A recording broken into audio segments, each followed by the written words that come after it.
మొత్తం ఇరాన్లో ఉన్నటువంటిది దాదాపు 100 ప్రదేశాల్లో ఉన్నాయంటారు. ఆయిల్ బావులు కావచ్చు, ఆయిల్కి సంబంధించిన రిఫైనరీలు కావచ్చు, ఇవన్నీ కూడా నిన్న టార్గెట్ చేస్తామని ప్రకటించి మరీ కొట్టినటువంటి దెబ్బ. దానికి అన్ని ఏరియాల్లో ఎయిర్ డిఫెన్స్ సిస్టమ్స్ యాక్టివేట్ చేశారు. కానీ ఆ ఎయిర్ డిఫెన్స్ సిస్టమ్స్ అన్నీ యాక్టివ్లో ఉండగా ఇక్కడ సాధారణంగా లైటింగ్లు ఈ వారప్పుడు తీసేస్తుంటారు. వీళ్ళు మాత్రం ధైర్యంగా మరి లైట్లు వేసి కూర్చున్నారు. ఏంటో మరి అర్థం కాలేదు.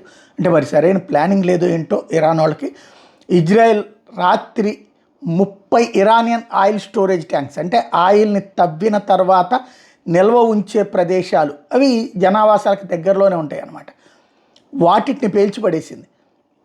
ఆ టెహ్రాన్లో ఉన్నటువంటి ఆయిల్ రిఫైనరీలు బ్లాస్ట్ అయిపోయినాయి.